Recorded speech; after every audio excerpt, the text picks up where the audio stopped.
Welcome back. Playhouse Gang, I'm Nyla, And I'm Sloane, and this is the Hidden Tea Podcast. because as Summer Sprite, The secrets never stay quiet. Before we get started, make sure you like, share, comment, and subscribe, and hit that bell.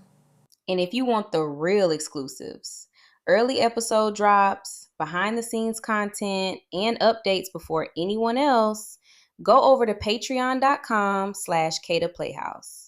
The results are in. We asked if y'all think Pixie will be alive or dead, and apparently the Playhouse Gang said, "Girl, we don't know either," because the poll came back 50% alive and 50% dead.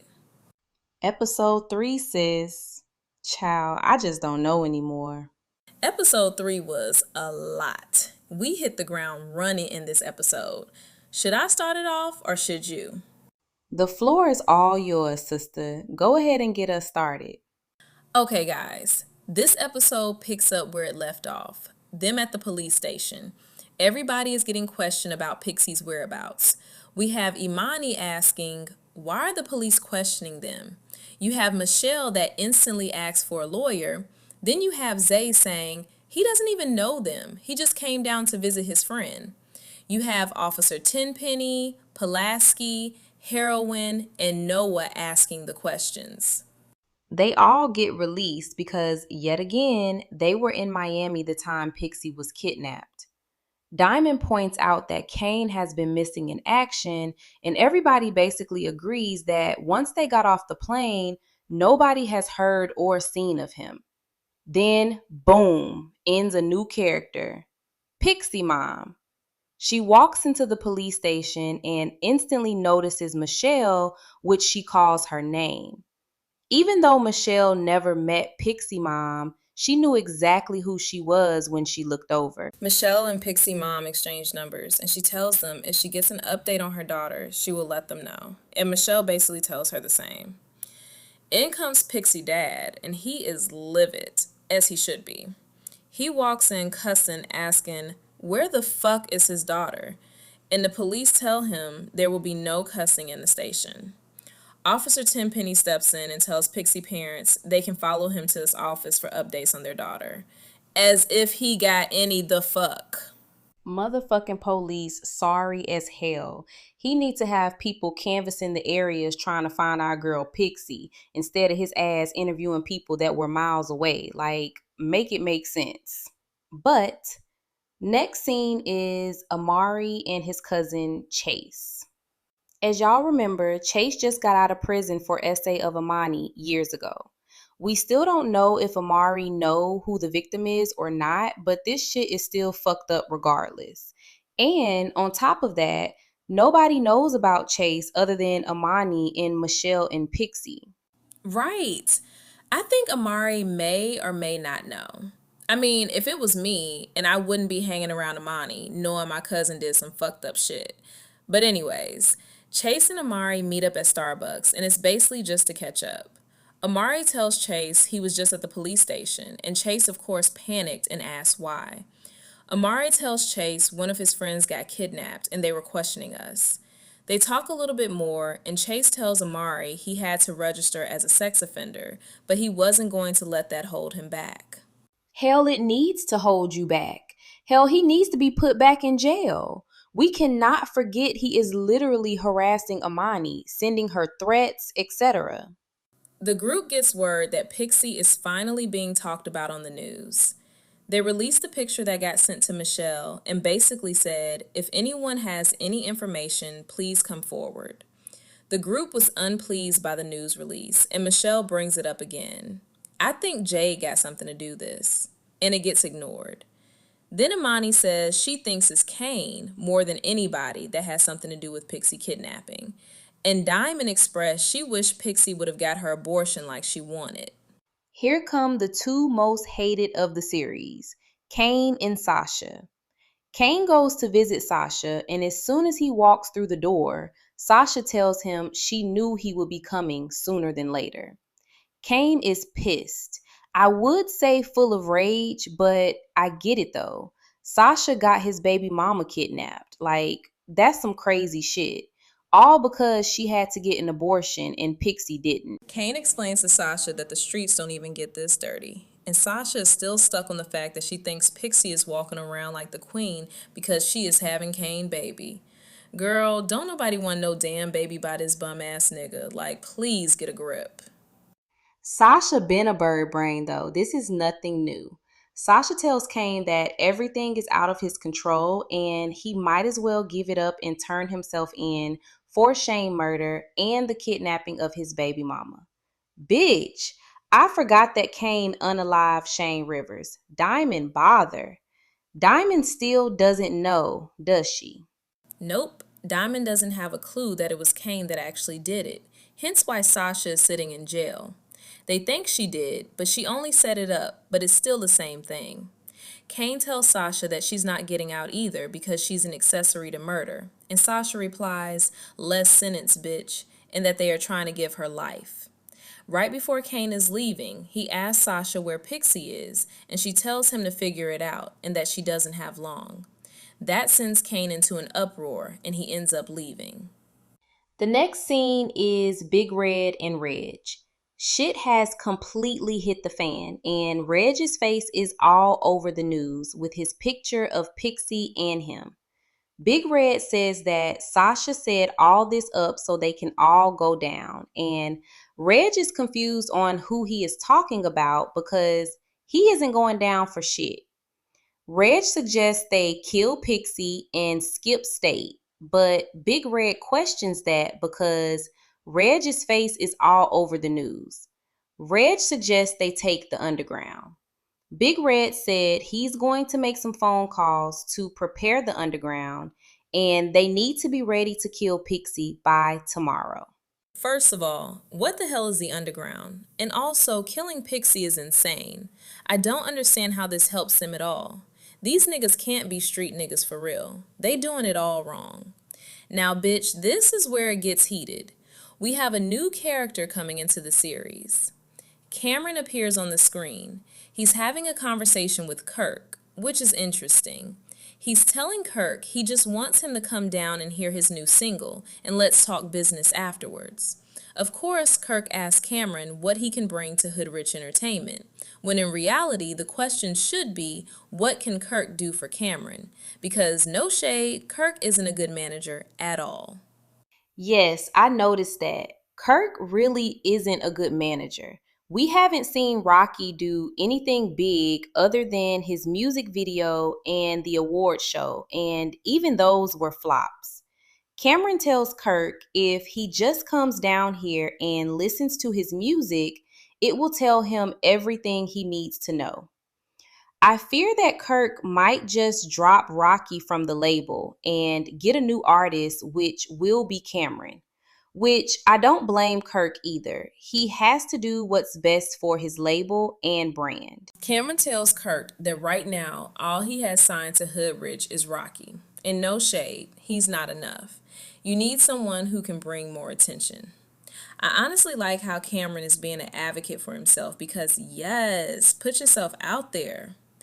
Kirk ends up telling Cameron that he and Rocky will come down there to hear a couple songs, and if he likes what he hears, then they can go from there.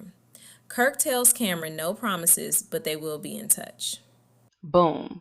Kurt goes to tell Rocky that they have to fly out to go listen to another artist. And of course, Rocky is in his room having sex. And we all know Kirk, he don't give a fuck. He gonna walk straight in, dick out, and balls hanging. Rocky and Kurt get into it because Rocky doesn't have any privacy. And I feel like that is valid. We had this talk in the first season. Kirk just can't be busting into Rocky's room whenever he's having sex. Shit just ain't cool. The next scene shook me. I was actually shocked and wasn't expecting this. Two new characters pop up on the screen, Chaz and Melissa. Chaz is explaining to his mother that he got accepted into Summer Sprite University, but his mother Melissa doesn't want Chaz to go there. She asks him if he is sure, and he tells her, yes, that was the first on his list when it came down to schools. He also tells her that the school has the best rating when it comes to talent, and this is where he needs to be. Melissa is still fighting him on the decision. She wants him to think about staying close to home. I'm trying to figure out why Melissa doesn't want Chaz to go to his number one school. I mean, you would think she would be happy that he got accepted, but that's not the energy she's giving off. Chaz ends up switching the conversation. Now we're talking about his dad. He asked his mom, why don't she ever talk about dad? Melissa replied that sometimes it's too painful to talk about and that Chaz's dad passed away when he was 2 years old in a plane crash. Chaz voiced to his mom that he wished his dad was here to see all the great things he's doing. Then the story takes a turn. Melissa steps outside to make a phone call, and you wouldn't believe who answers the phone. Kirk answers the phone. He asks Melissa why she is calling, and the shit that comes out her mouth next. Mind you, Melissa doesn't know that her son Chaz is standing behind her as she makes the phone call. She tells Kirk that your son is asking about you, and I don't think I can keep lying to him. He's not a child anymore. So the whole time, Kirk a deadbeat too? She literally just told Chaz his dad died in a car accident, but is on the phone with Chaz's dad right now. Like, hello? And out of all people, it's Kirk motherfucking ass. Kirk asked on the phone talking about they had an agreement. What type of fuck ass agreement is that? That's some bullshit. Then he talking about to save his marriage. What fucking marriage? This ain't tea anymore, sis. This straight piss. Melissa tells Kirk that Chaz got accepted into Summer Sprite and he wants to move to LA. And Kirk tells her to tell him that he needs to stay close to home. Melissa says she is trying, and Kirk basically said, try harder, and hung up. I wonder if Chaz will be moving to LA for the new season. Like he just learned that his dad is very much so alive and that he didn't die in a plane crash. Kirk so fucked up it's crazy. The next scene is Jade and Zay. They are still trying to come up with a plan to get Pixie back without everyone knowing that Jade knows everything. Jade comes up with a plan, and let's just say it's not the best.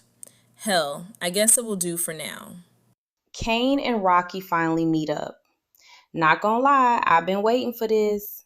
Kane and Rocky have been through so much together. I just hope that Kane is honest with Rocky. Rocky rides so hard for Kane. I just hope it doesn't backfire on him. Rocky finally pulls up on Kane and he is clearly upset. He asks Kane, where has he been? Ever since they got back home, Kane has been Mia. And of course, Kane tells Rocky he's been handling some things. Rocky presses for more answers, but Kane tells him he can't tell him anything because he doesn't like getting Rocky involved in his street business. Rocky thought that Kane was going to leave the streets alone and get right for his child, and Kane replied, he's trying. This is the most important part. Rocky looked Kane dead in the face and asked him, did you have anything to do with Pixie getting kidnapped? And Kane replied, Rocky, I would never ever in my life do no shit like that. Come on, you know me better than that. Rocky asked Kane, did he know the people in the picture that kidnapped Pixie? Kane replies, no, I don't. That's why I've been MIA, trying to check out shit, figure who it is. Then we have Jade walking into the police station asking if Mr. Heroin is available.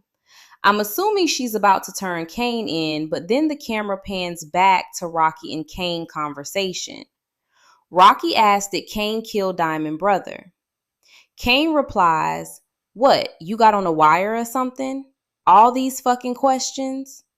Rocky basically tells Kane that he wanna believe him, but this shit looks real one-sided.